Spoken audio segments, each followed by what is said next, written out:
Siamo nel bosco di Villa delle Coste a Masère e oggi i ragazzi della scuola media Paolo Veronese ci aiuteranno a raggiungere il nostro obiettivo, che è quello di diventare un'azienda climate positive entro il 2026. Questo sarà possibile grazie ai ragazzi che oggi pianteranno alcuni alberi, soprattutto specie da frutto, perché la nostra idea è quella di riuscire a creare una food forest all'interno del quale i visitatori, in base alla stagionalità, potranno raccoglierne i frutti. Il progetto è stato realizzato insieme al team di Etifor, insieme a Steven Rizzotto dell'omonima azienda che qui oggi ci darà una mano nella piantumazione, e poi ci sarà una seconda parte della mattinata dedicata alle api e alla biodiversità.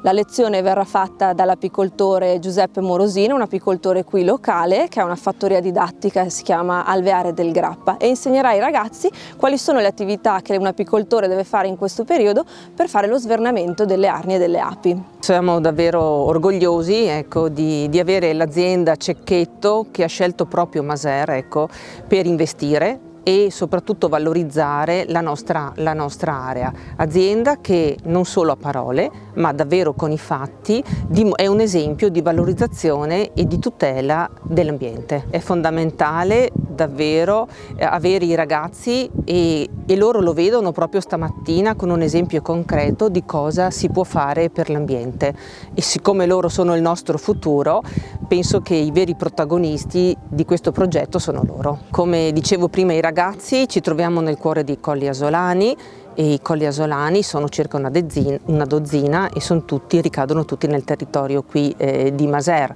Siamo area SIC, sito di interesse comunitario, e dal 15 settembre dello scorso anno facciamo anche parte della nuova riserva biosfera MAB UNESCO Monte Grappa. Siamo l'area transition, quindi l'area di transizione, però facciamo parte, quindi significa che il nostro territorio è stato ritenuto di far parte, idoneo di far parte di questa eccellenza. L'importanza è intanto dare l'esempio ai ragazzi di quello che si può fare, quello che un imprenditore può fare anche sul territorio. I ragazzi ovviamente sono la fonte più sensibile rispetto a queste tematiche, perché hanno già molta più sensibilità rispetto alle generazioni precedenti, perché non vedono solamente la parte economica di investimento, ma la tutela del territorio, del paesaggio, la capacità anche di riconoscere e ricostruire la biodiversità, che è una ricchezza per il nostro territorio, ma per tutto il mondo. Non solo l'Europa, ma l'Italia va in questa direzione. Noi